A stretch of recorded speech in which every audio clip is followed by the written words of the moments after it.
Glória a Deus. Amém. Grande dia. Bom?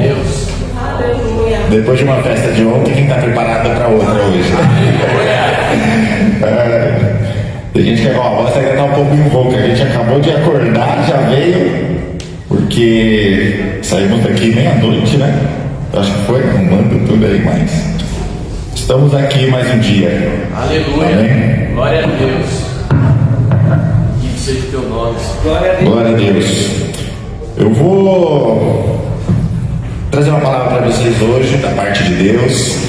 A gente vai falar de um texto bastante conhecido que se chama Sermão do Monte. Amém? Está em Mateus capítulo 5. Pode sentar. Vou ler para vocês aqui.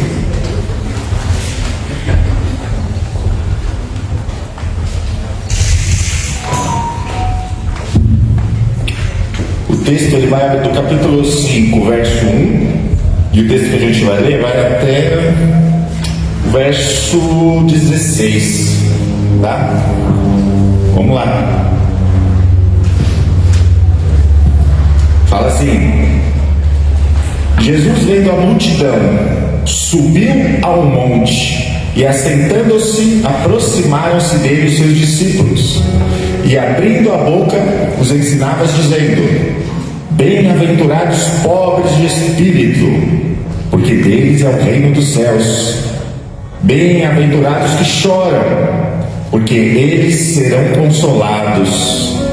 Bem-aventurados mansos, porque eles herdarão a terra. Bem-aventurados os que têm fome e sede de justiça, porque eles serão fartos. Bem-aventurados misericordiosos, porque eles alcançarão misericórdia. Bem-aventurados limpos de coração, porque eles verão a Deus. Bem-aventurados pacificadores, porque eles serão chamados filhos de Deus. Bem-aventurados que sofrem perseguição por causa da justiça, porque deles é o reino dos céus. Bem-aventurados sois vós, quando vos injuriarem e perseguirem, e mentindo, disserem todo o mal contra vós por minha causa. Exultai e alegrai-vos, porque é grande o vosso galardão nos céus. Porque assim perseguiram os profetas que foram antes de vós. Vós sois o sal da terra, e o sal, se for insípido, com que há de salgar?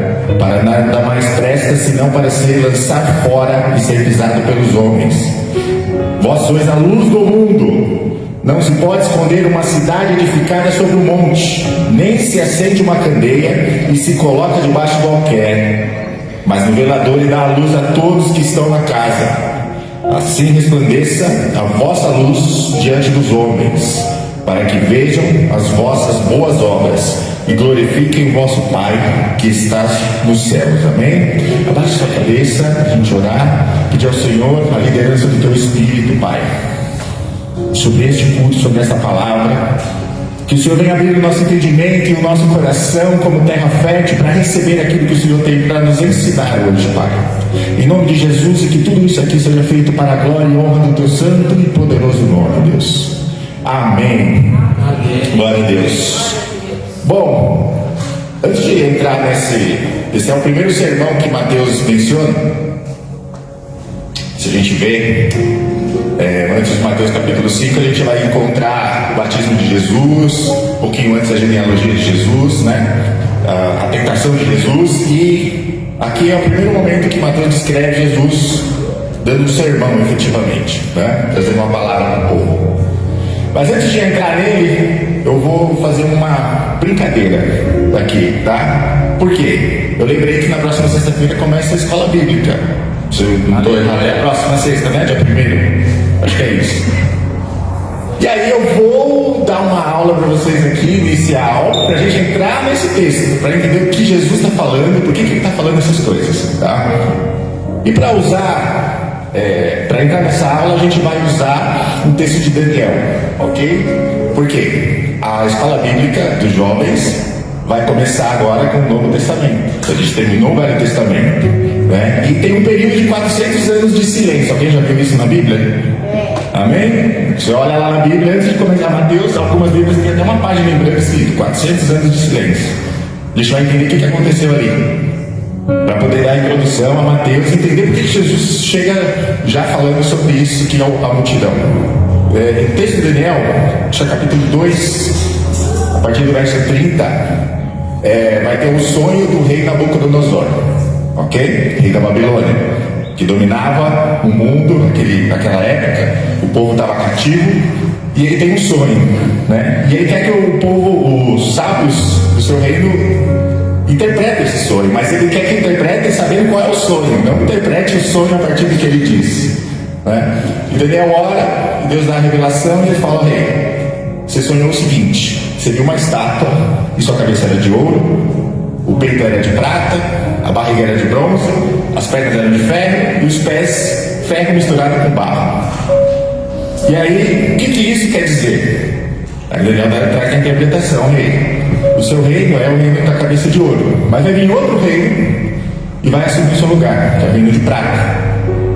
Vai vir outro reino, que é o reino de bronze, e vai assumir o lugar do de prata. Vai vir outro reino, que é o de ferro, das pernas de ferro, e vai assumir o lugar da perna de bronze, da barriga de bronze. E vai vir outro reino, que é o pé misturado com barro, que eles não conseguem se juntar, mas eles estão juntos, mas nunca conseguem formar aliança, né? E depois virá um outro reino, que é uma rocha que é cortada do céu, sem auxílio de mãos, e ela bate no pé e destrói toda a estátua, né? O que Daniel está trazendo ali? O primeiro reino era o reino da Babilônia, que é aquela época. Depois o segundo, que é o de prata, é o Medo-Persa, aquele da rainha Esther. Quando a gente lê o livro de Esther, é aquele momento. O que acontece? Os medos e os persas se juntaram para derrotar a Babilônia. Derrotaram a Babilônia e assumiram, ok?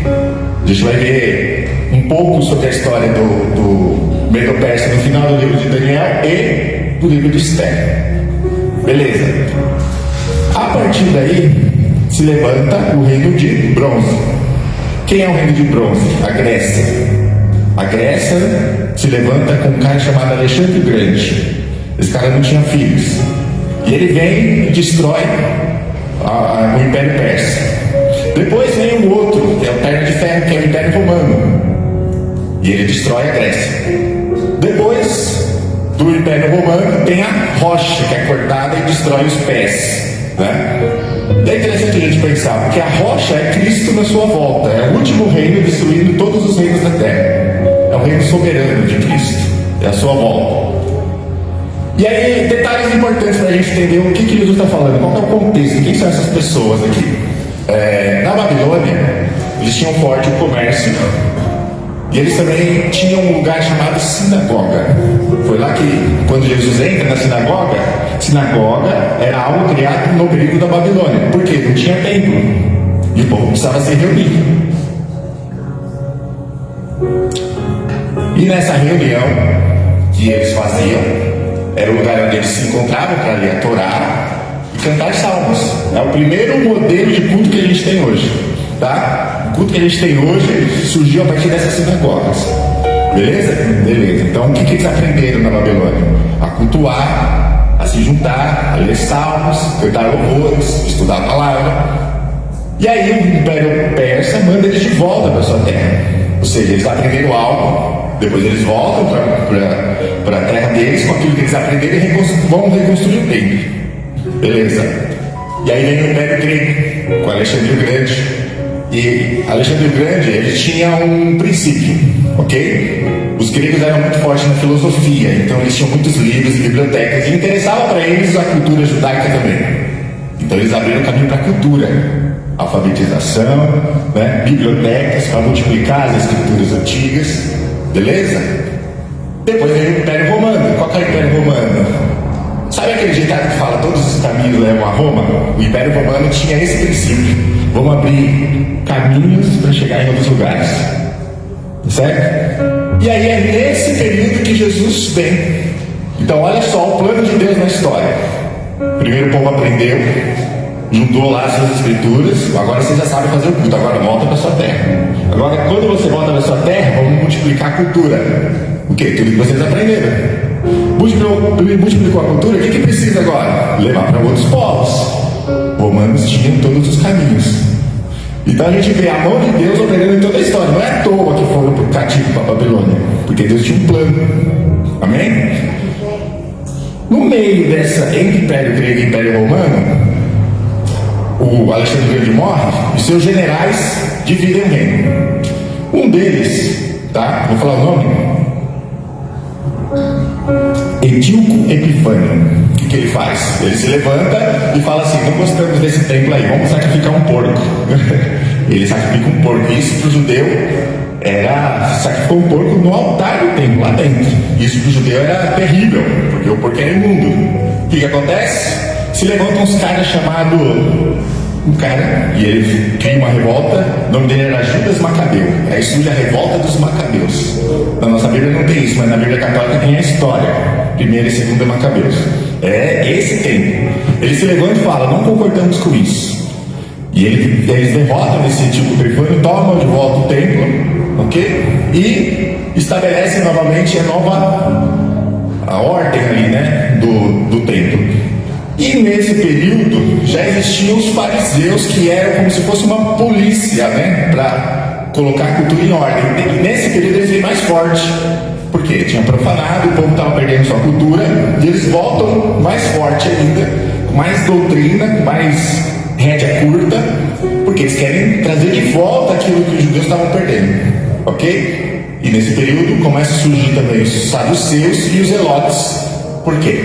Quando os fariseus tomam de volta nessa batalha dos Macabeus, os zelotes entram e falam assim: agora vamos destruir tudo. Aí os fariseus: não, vamos cuidar do templo. Aí os zelotes olham e falam: não, eu quero fazer guerra. Aí eles saem e ficam lá. Aqueles zelotes são como se fossem revolucionários, é um grupo de revolucionários.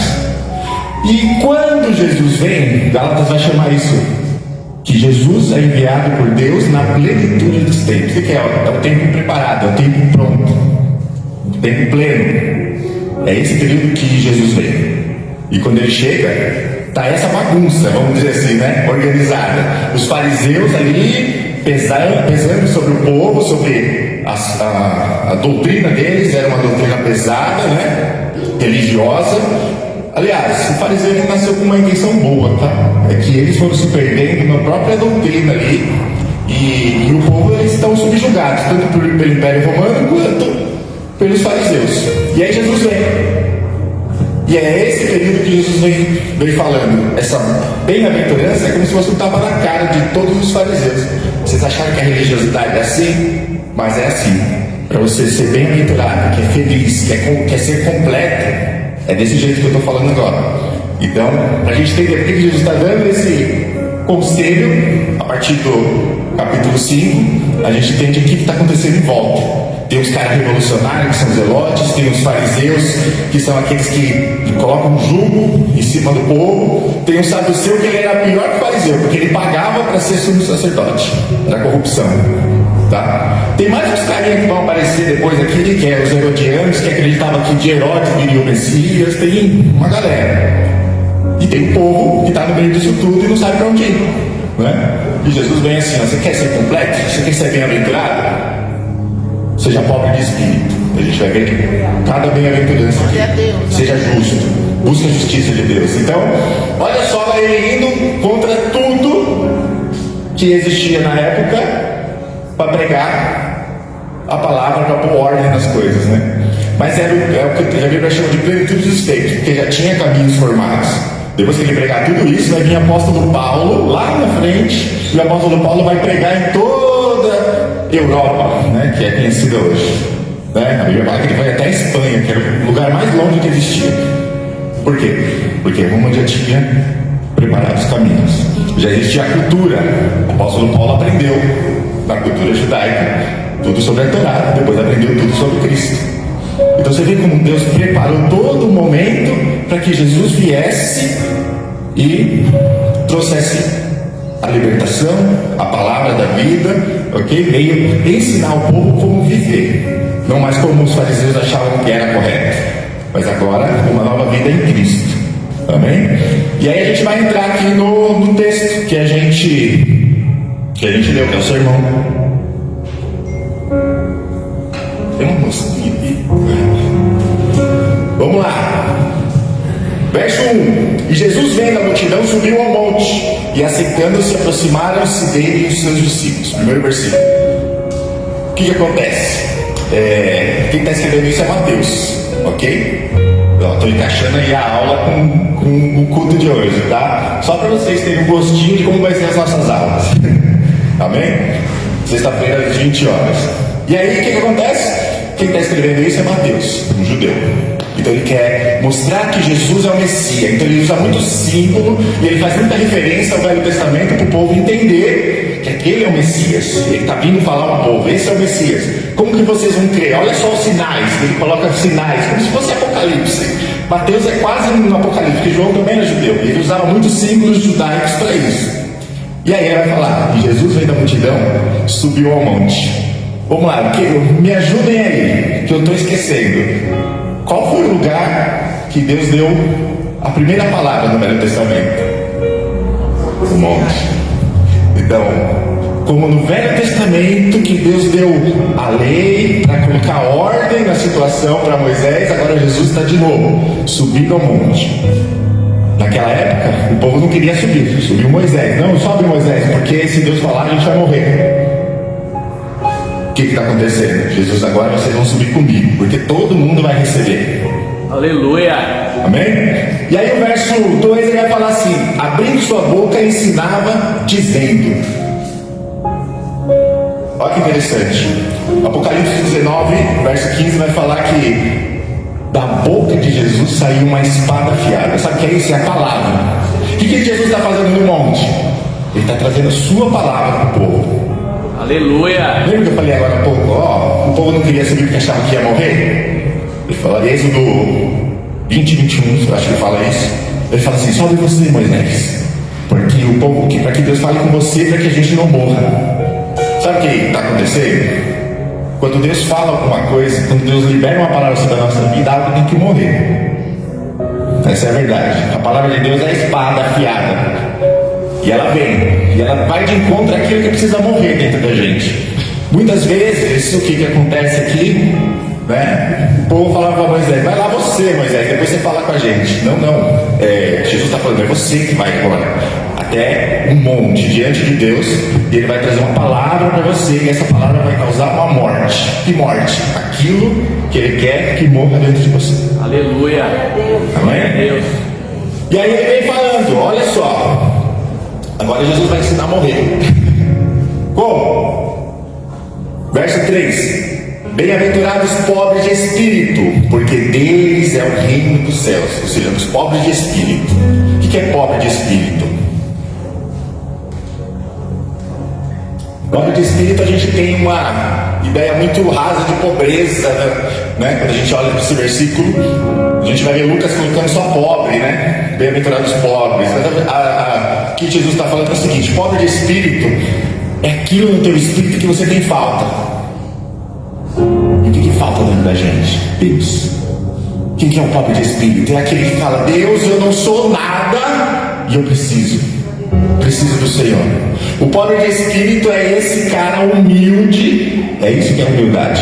É chegar diante de Deus e se humilhar. Senhor, eu não sou nada. Aleluia. E eu preciso, porque dentro de mim eu sou pobre. Eu preciso ser cheio. Aleluia. Eu quero ser cheio do Senhor. O pobre de espírito é esse. Ele não é o espiritualmente pobre. Sabe o que é espiritualmente pobre? É aquele cara que tem tudo, acha que não precisa de Deus.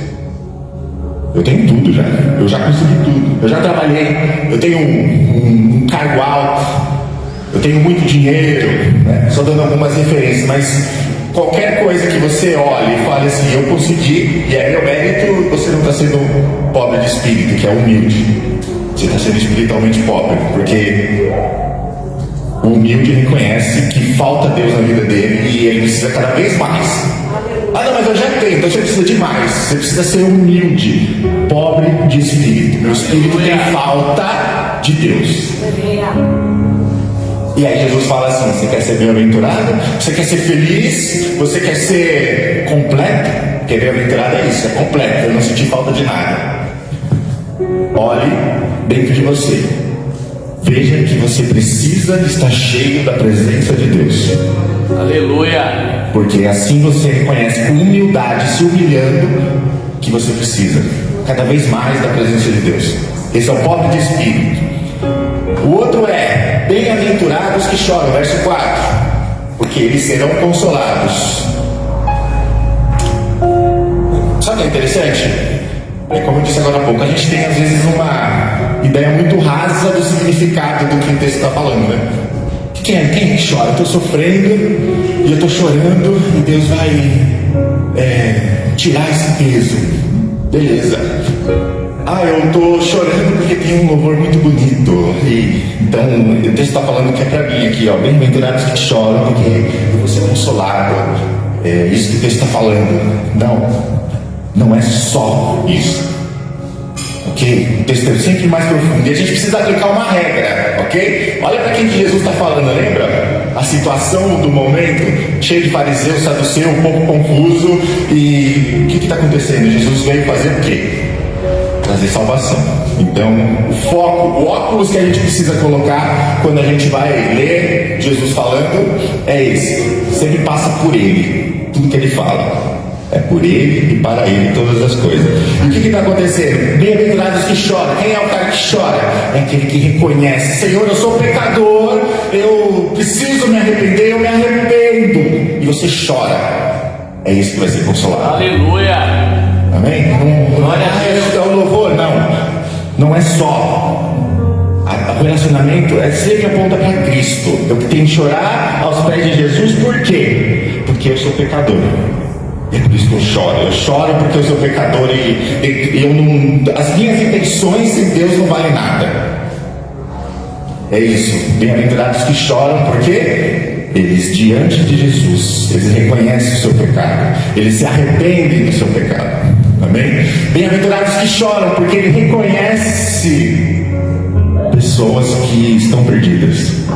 E ele chora aos pés do Senhor e fala assim: meu filho, ele não vem na igreja, Senhor, e eu estou chorando aqui nos seus pés, porque eu sei que o texto está falando que eu vou ser consolado. Quem que você acha que precisa de salvação? É esse que você tem que chorar para poder ser consolado. Amém? Amém. Vamos lá. Verso 5. Bem-aventurados os mansos, porque eles herdarão a terra. Os mansos vão herdar a terra.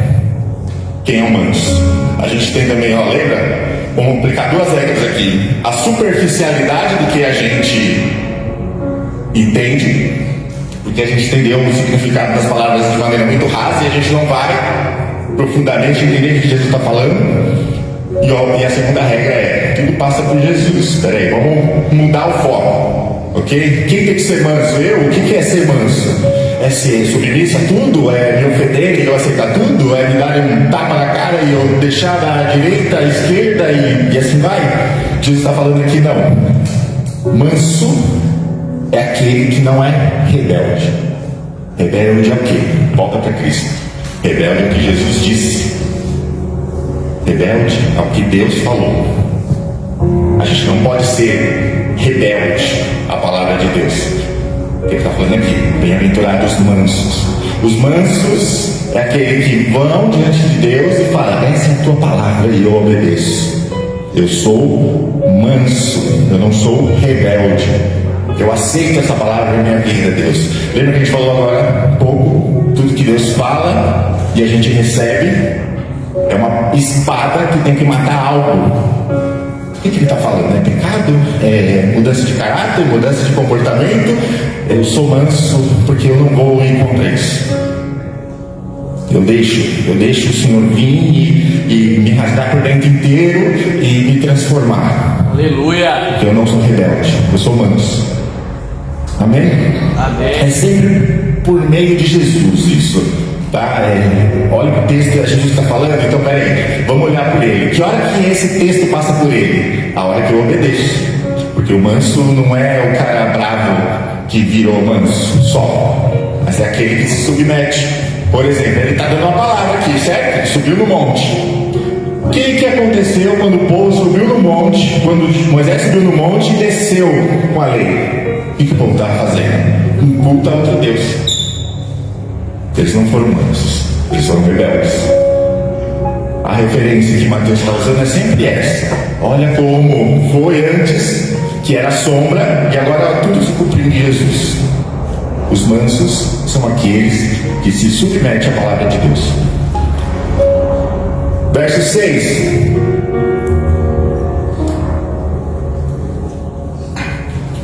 Bem-aventurados que têm fome e sede de justiça, porque eles serão fartos.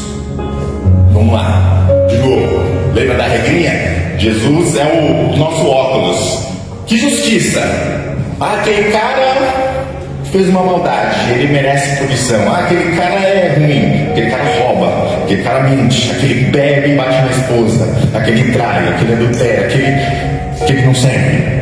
E a nossa justiça é: a mão de Deus vai pesar. É isso que a gente pensa, né? A mão de Deus vai pesar, ó, ele vai sofrer as consequências. Só que a justiça de Deus vai totalmente contra isso. Lembra? O óculos é Jesus. Qual que é a justiça de Jesus? É pegar o cara ruim, o cara bêbado, o cara mentiroso, o cara adúltero, e colocar ele no lugar de filho. Aleluia. Glória a Deus. Não é a nossa justiça. A gente tem uma mania de pegar, a própria Bíblia fala: se o homem julgasse a si mesmo, ninguém ia ser condenado. A justiça de Deus. Bem-aventurados que têm fome e sede de justiça de Deus. Aleluia. Não é a minha. Tem que ser justo. Não, que Deus, como Deus é justo.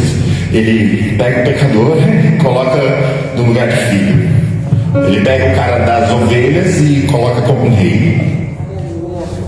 É esse a justiça de Deus. Ela vai totalmente contra o nosso entendimento e a nossa justiça. Aquele cara que bebia, ele não bebe mais. O cara que mentia, ele não mente mais. O cara que roubava, ele não rouba mais. O cara que adulterava, ele não adultera mais. E ele protege e guarda a sua família. Por quê? Porque isso é justiça de Deus. Ela vai contra o nosso entendimento. Porque a sabedoria de Deus, a justiça de Deus excede. Ela está muito além do que a gente acha. Ele sempre vai trazer uma revelação que vai falar assim: eu sempre achei que era assim. Deus vai falar: não, nunca foi assim. Eu sempre trabalhei desse jeito. Eu sempre peguei o perdido e coloquei ele como salvo. A partir do momento que ele foi pobre de espírito, que ele reconheceu a falha dentro dele. E ele está falando isso para aqueles caras que estão ali, que olha o fariseu e fala assim: tem um jugo muito pesado aqui, do fariseu, dos romanos. Tem uns caras zelotes aqui que só arruma briga. E ele fala: seja manso. Ele vem para poder mudar totalmente, virar o mundo de ponta cabeça. Seja manso, você não vai fazer guerra, porque não é a sua justiça, é a justiça de Deus. Aleluia. E é interessante porque o próximo versículo, olha só o que ele fala. Verso 7. Bem-aventurado os misericordiosos, porque eles alcançarão misericórdia. Esse é o versículo que mais fala comigo. Olha só, Jesus já veio trazendo um monte de coisas que está transformando o entendimento de todo mundo. E agora ele fala assim: aprendeu a ser manso, aprendeu a ser humilde, aprendeu a ser justo conforme a justiça de Deus. Agora você vai ter misericórdia. Você está olhando toda essa situação aqui, fariseu, saduceu. Você está olhando o mundo hoje como ele está? Tenha misericórdia. E que é misericórdia? Eu até respondi essa dúvida esses dias no Instagram, que me perguntaram. São duas palavras que no português elas é uma só. Miserê, que é a miséria, a falta. E num entendimento mais amplo é a compaixão. Você vê que aquela pessoa precisa de compaixão. É a miserê. E a córdia, que é o coração. O que é isso? Misericórdia é ver que o outro tem falta de algo que você já tem e você compartilha. Misericórdia é entender a falta do coração do outro. Por quê? você já está cheio daquilo, então você compartilha. Misericórdia é suprir a falta que o outro tem. Quando a gente fala assim, de misericórdia, isso é uma expressão, porque não, isso é uma falta. Misericórdia, Senhor, preencha isso. É essa a expressão que a gente está tendo, né? E que Deus teve da gente é misericórdia, porque o homem pecador, ele estava perdido e morto, então ele tinha falta de Deus e ele manda o seu filho. Aleluia! Glória a Deus! Misericórdia. E transforma isso em graça. Eu merecia a morte, mas agora eu tenho vida. Ou seja, aquilo que eu não merecia por causa do pecado, Ele me deu. Aleluia! Glória a Esse Deus! ponto. Misericórdia. O que o outro tem falta? O que você está percebendo que o outro está precisando? Misericórdia. É você suprir a falta. Verso 8. Bem-aventurado os limpos de coração, porque esses verão a Deus. Limpos de coração. Mateus capítulo 18 tem uma passagem interessante, eu acho que vocês já ouviram. Os discípulos estão comendo e os fariseus vão chegar e vai falar assim: se os discípulos não lavam a mão, a tradição fala para lavar a mão. E Jesus vai falar assim: não é o que eles comem que vai contaminar, é o que sai da boca, porque o que sai da boca é o que está no coração dele. O que contamina? Aí ele está falando os puros de coração. Eu sempre usei esse exemplo outro dia com os jovens lá. Aqui um copo de água, estou bebendo. Se eu... Quem quer beber agora? Ué, mas tá aparentemente puro. Sabe o que ele está falando? É o seu interior. Você não precisa apresentar uma aparência de santidade se seu coração não estiver puro, se seu coração não estiver limpo. Isso fala de alguém limpo por dentro, alguém que tem uma intenção. A minha intenção é servir a Deus, a minha intenção é ter misericórdia daquele que tem falta, a minha intenção é estabelecer a justiça de Deus, a minha intenção é pregar o Evangelho, a minha intenção é estudar a palavra. Por esse, o tempo inteiro o coração dele está sempre voltado para Deus. Jeremias vai falar, Jeremias capítulo 17 verso 10 fala assim: a gente falar aparentemente que a gente tem o coração puro e não expressar isso nas atitudes é uma mentira. E Jeremias vai falar isso, eu, o Senhor, esquadrinho o coração, eu provo os pensamentos, e isto para dar a cada um segundo o seu proceder, segundo o fruto das suas ações. Então a gente pode aparentemente parecer que eu sou crente, eu vou na igreja, eu sou evangélico, mas o texto está falando que quem esquadrinha o coração, sabe o que é esquadrinha? Se a gente pegar esse altar e a gente colocar se a gente pegar esse altar e colocar um monte de linha aqui, menos de meio centímetro, para poder olhar meio centímetro com uma lupa para saber o que tem naquele meio centímetro. É o que Deus faz. Ele olha para o nosso coração e fala assim: você está parecendo santo, né? Deixa eu dar uma olhadinha. E aí ele traz uma régua em todo o coração, de cima para baixo, na transversal, e ele vai olhando pedacinho por pedacinho. E aí ele fala assim: tem uma palavra para você. Tem um pedacinho aqui, que está contaminando tudo. Morra. É como ele começou. A espada, quando ela vem, a gente tem que... vem espada, vem mesmo. Vem porque eu não sei, mas o Senhor sabe que tem algo no meu coração que ainda precisa ser arrancado fora, porque isso não é puro. E ele fala assim, que os puros, ele está falando os santos, o evangélico, o cristão, ele está falando assim, os puros, eles herdarão a terra. Os puros, eles verão a Deus. É o puro. Tem alguma coisa que ainda falta ser mudada? Eu não sei. Então, qual que é a palavra, Senhor? Eu tenho, e eu não sei o que eu tenho, mas me esquadrinha, mostra, para que não tenha um pontinho. Lembra que eu fiz aqui o negócio da água? Eu não estou vendo vendo aqui, mas ninguém tem coragem de tomar, porque sabe que ela não está mais pura. Amém? É isso que ele está falando. Senhor, esquadrinha, tira todas as medidas, aquilo mais pequeno que eu não consigo ver, põe a lupa. O teu Espírito Santo precisa me mostrar, porque eu não quero ser impuro. Meu coração é da onde nasce a fonte da vida. As minhas palavras têm que expressar o que Jesus é, porque a partir do momento que ele vive em mim, a minha vida hoje, já toda hora que olha, fala assim: olha aquele cara como é verdadeiro, olha aquele cara como ele é confiável. Por quê? Porque ele é puro de coração. As atitudes deles mostram isso, e as pessoas vão olhar e vão ter uma referência em quem se espelhar. Amém? Amém.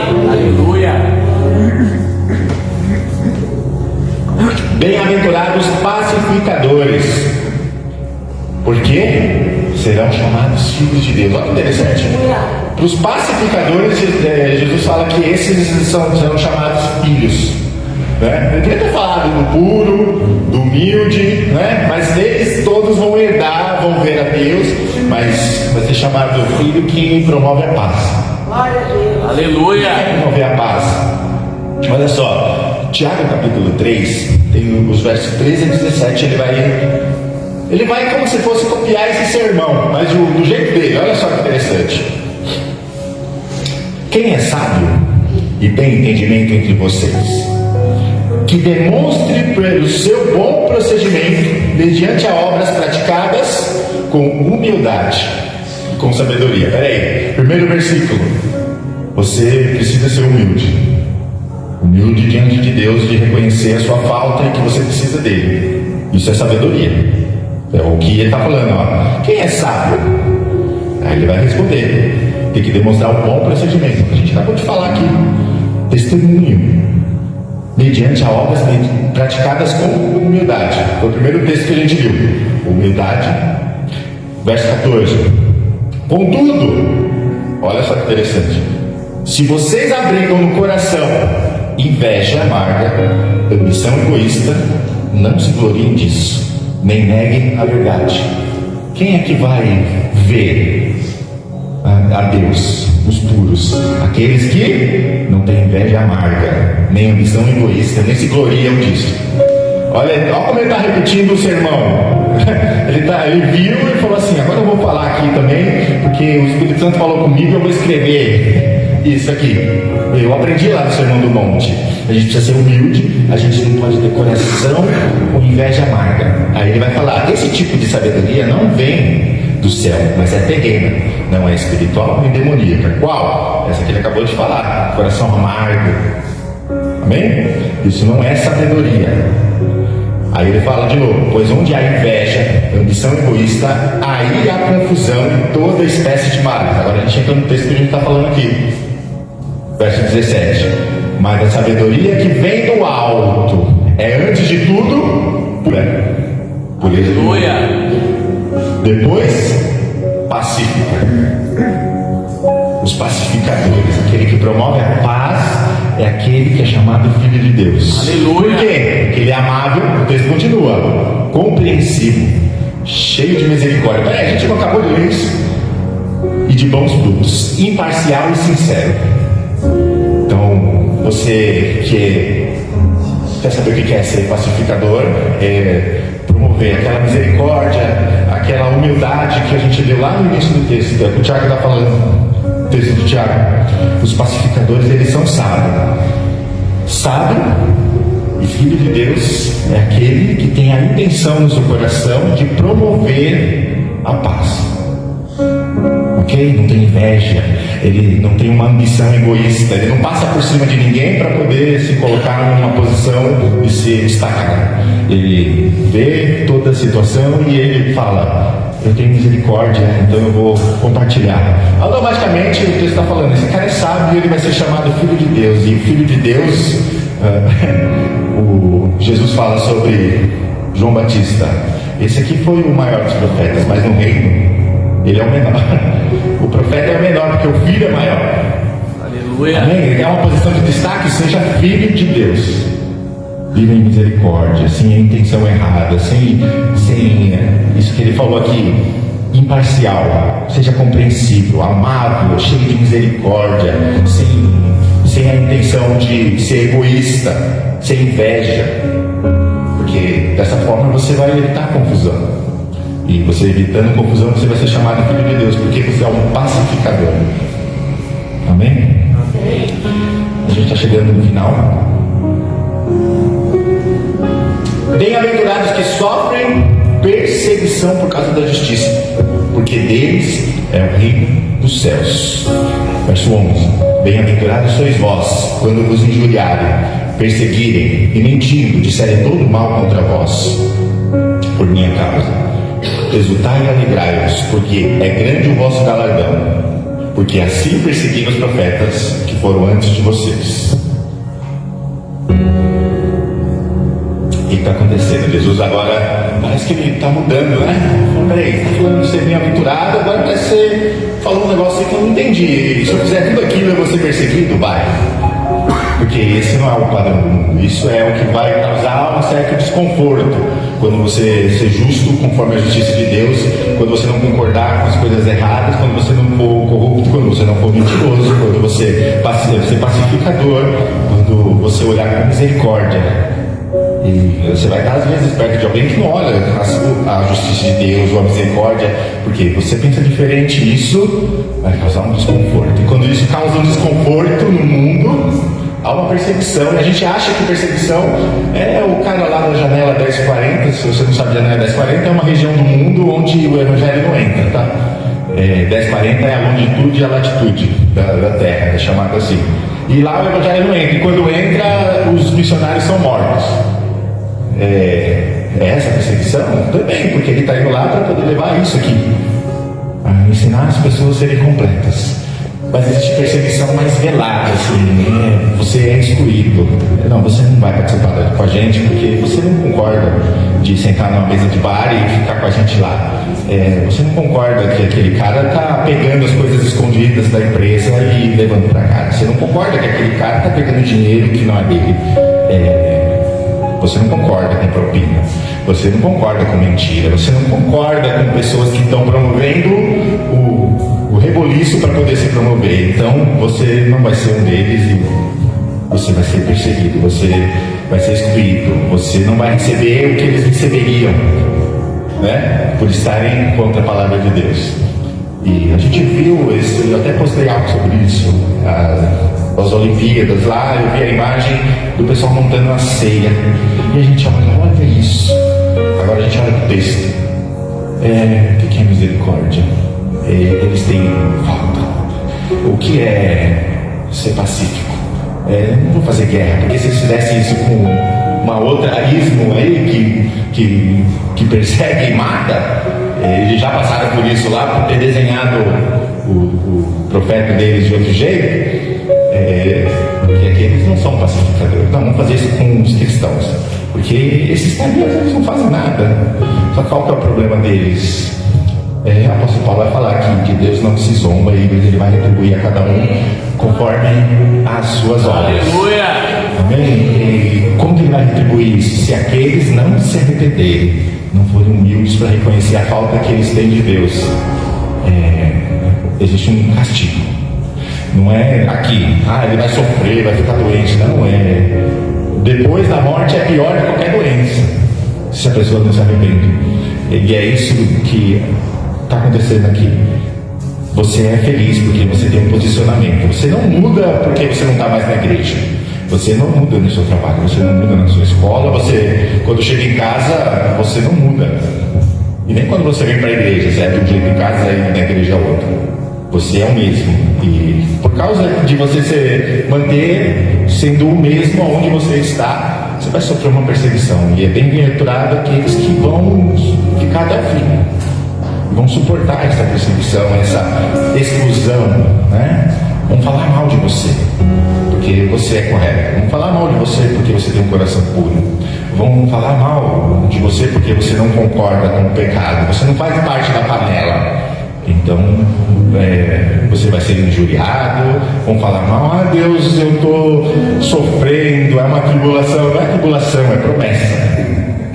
A promessa é: viva corretamente e você vai ter alguém no seu calcanhar aí o tempo inteiro indo contra você. Ele vai estar te injuriando, vai estar deixando você um pouquinho triste, né? Vai ter uma perseguiçãozinha aí, mas Cristo está falando que é bem-aventurado aqueles que se manterem firmes apesar disso. Aleluia! Então o que ele está fazendo? Ele está encorajando. Quando vocês fizerem tudo isso que é ser bem-aventurado, quando vocês morrerem, quando a palavra vir como espada, mantenham-se firme, porque vão se levantar pessoas para te tirar dessa posição. E essa posição é o lugar que você... é a maior posição de destaque no reino. É o filho que é perseguido. Amém? Amém. Vamos lá. Verso 13: Vós sois o sal da terra, e se o sal for insípido, o que há de salgar? Para nada mais presta, senão para lançar fora, a não ser pisado pelos homens. A ideia do sal aqui é interessante, porque parece que Jesus agora parou de falar: não, agora que você aprendeu tudo isso aqui, você vai ser completo. E depois que você ser completo, você tem uma missão. Agora ele muda o jogo. Ele fala assim: aprendeu a ser completo, você vai ficar sozinho aí, isolado, falando assim: agora eu sou puro e santo e não posso fazer. Não, agora você vai ser sal. Sal é o movimento de ação que Deus te coloca, né? E qual que é a ideia do sal? A gente pensa uma comida bem temperada com sal, ela é muito gostosa, né? Então a palavra de Deus é uma comida que ela vem e eu aprecio aquilo, porque ela é bem temperada e não tem nada que se compara com isso. Também pode pensar que o sal, se eu colocar uma colher de sal na boca, na mesma hora eu quero água. E Jesus fala para a mulher samaritana que do interior dela, ou do nosso interior, fluirão rios. Aleluia. O que é isso? Eu sou sal para quê? Para provocar uma sede naqueles que ainda não estão sede, não tem sede. Qual que é essa sede? Vem aqui que eu vou te mostrar a fonte. Aleluia! É interessante também pensar que o sal, naquele tempo, até hoje ainda em alguns lugares é utilizado para cura.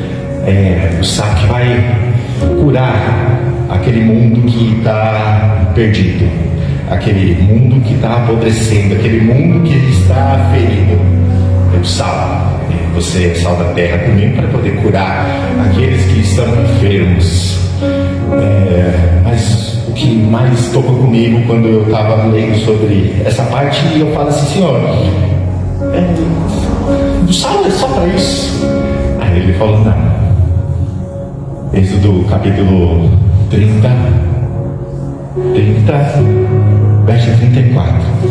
Ele vai dar ele está dando uma série de ordens sobre os utensílios, sobre a movimentação do tabernáculo, do templo, e tudo dentro do tabernáculo aponta para Cristo. E ele fala assim: você vai juntar 4 plantas, você vai esmagar essas plantas, porque elas vão dar um cheiro, e você vai fazer, sabe o que?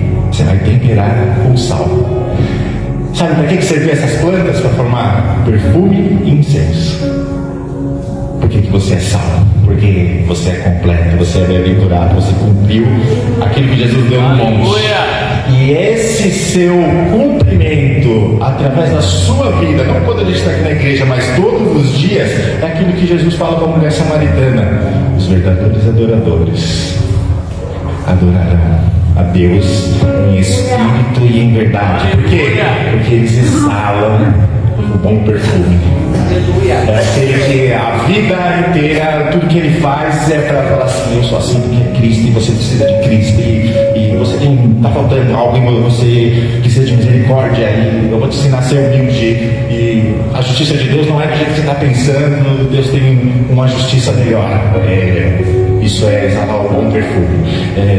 Deus olhar e falar assim: esse está exalando o bom perfume de Cristo, essa é a imagem e semelhança. Esse é o meu filho amado. A gente, somos nós, quando somos sal, quando nós entendemos que não é só para cura, não é só para sede, mas é para exalar uma adoração verdadeira. Aleluia. O sal, ele é misturado com plantas. Em outra oportunidade talvez a gente fale sobre essas plantas, mas tem plantas ali de vários cheiros e é interessante que o sal, ele é um chamado à santidade, né? Mas por quê? Olha que o verso vai falar 35 de Êxodo 30. E disto fará incenso, perfume, segundo a arte do perfumista, temperado com sal, puro e santo. Se você é sal, não é para curar só, não é só para poder salgar e dar sede, mas exalar o bom perfume de Cristo, sendo santo. Aleluia. É um chamado à santidade. Sai do pecado, porque sal não vive, e ele vai falar isso. Se o sal ficar insípido, aí ele não vai servir. Se ele não está virando perfume, ele não vai servir. Se ele não está exalando um bom perfume, também não vai servir. Ele só vai servir para ser pisado. Você vai virar o tapete do mundo. As pessoas vão pisar em você, porque você tem um mau testemunho. Eles vão falar, crente igual esse? Não. É esse o problema, né? É esse, desse jeito aqui, ele fala que vai na igreja e... Ontem mesmo a gente estava conversando com um rapaz ali, né? Henrique. Ele falou, tem um vizinho lá que ele fala assim, não gosto de crente mais, porque eu vi eles fazendo algo de errado. Esse é o problema, né? O sal pisado, não serve para mais nada. Não faz perfume, não cura, né? Não dá sede, não tempera, não deixa a vida das pessoas mais agradável. Porém, não, esse verso 37 eu já li. Porém, o verso 25, um pouco antes, ele vai falar algo interessante sobre o perfume. Disto farás o óleo sagrado para a unção, o perfume composto segundo a arte do perfumista. Este será o óleo sagrado da unção. O perfume, ele era esmagado com outras plantas, mas tinha um elemento principal, que é para dar fixação e para poder consagrar as coisas do tabernáculo, né? É a nossa vida cheia do Espírito Santo. O sal sem o óleo, ele não vai virar perfume. O sal sem o Espírito Santo não vai exalar o bom perfume de Cristo, porque é o Espírito Santo que vai nos conduzir nessa adoração e falar assim, assim é ser filho de Deus, assim não é ser filho de Deus, assim é exalar perfume, aqui você vai ser pisado, você não serve se você continuar vivendo desse jeito. Para você exalar o bom perfume de Cristo, o Espírito Santo precisa de conduzir, precisa atrair, e condução do Espírito Santo é fé, não é eu falo em línguas. A línguas é outra coisa. Mas o Espírito Santo é você falar assim, eu quero ser cheio do Espírito Santo para que eu não peque mais contra o Senhor. Eu quero ser cheio do Espírito Santo para que eu ensine misericórdia e misericórdia. Eu quero ser cheio do Espírito Santo para quê? Para ser humilde e humilhar diante de Deus e reconhecer a minha falta. Eu quero ser cheio do Espírito Santo porque eu quero praticar a justiça de Deus, ou seja, a salvação que há em Cristo. Eu quero ser cheio do Espírito Santo porque eu quero adorar verdadeiramente em espírito e verdade, porque sem o Espírito Santo a gente não consegue nada. É por isso que quando Jesus sobe os céus, ele fala, eu estou mandando uma pessoa aí para ficar com vocês, tá? Para te conduzir, para saber como você vai ser esmagado para pegar perfume. O Espírito Santo que vai nos conduzir para sermos verdadeiros adoradores. A gente tem que se submeter à liderança desse Espírito. Aleluia! Eu creio que eu sou cheio do Espírito Santo. Você só vai mostrar que você é cheio a partir do momento que você começa a viver conforme Jesus está ensinando na tua palavra. E pelo menos aqui, né, no Sermão do Monte, que é o primeiro sermão, ele chega lá e lembra o contexto, aquele povo está todo perdido, e ele vai falar isso. O óleo você precisa para poder acender a sua lâmpada, que é o que ele vai falar logo em seguida. Olha o outro verso. Vós sois a luz do mundo. Pode se esconder numa cidade edificada sobre um monte? Que luz, como que acende uma luz naquela época? Enchendo a lamparina de óleo E essa luz é Cristo. E ele está falando, agora você é a luz do mundo, porque esse óleo dentro de você vai exalar o bom perfume, mas também vai mostrar o caminho de quem é o Cristo, de quem é a salvação, do que Cristo pode fazer. E você não vai poder esconder isso, porque quando isso é natural, automaticamente onde você chega você é luz. Você não vai ficar escondido. Amém? Isso é um chamado para a nossa vida. Você está escondido, você está debaixo de um cesto. Olha o que ele vai falar aqui, ó. Não se acende a candeia e se coloca debaixo de um cesto. Você não acende uma lamparina. Vocês vão cantar uma música? Pode cantar, pode subir aí, que a gente já está finalizando. Você não acende sua lamparina. Agora eu sou luz, agora eu tenho sal, eu sou sal, agora eu tenho óleo. Só que eu vou ficar aqui no banco, sentadinho, porque eu não quero me comprometer. Eu vou ficar aqui no banco porque está precisando de diácono e eu não vou ir lá no diaconato, porque não é para mim. Eu vou olhar e estou vendo que é sempre o mesmo grupo de louvor que toca no domingo de manhã, domingo à noite e na quarta, mas eu não vou lá mesmo sabendo tocar e cantar. Eu não vou pregar onde eu estou, eu não vou falar de Cristo, porque se as pessoas descobrirem que eu sou de Cristo sabendo o que eu estou fazendo, vai ficar ruim. Então, a atitude é outra. Você agora é uma cidade edificada sobre um monte. O que é um monte? O monte é Cristo.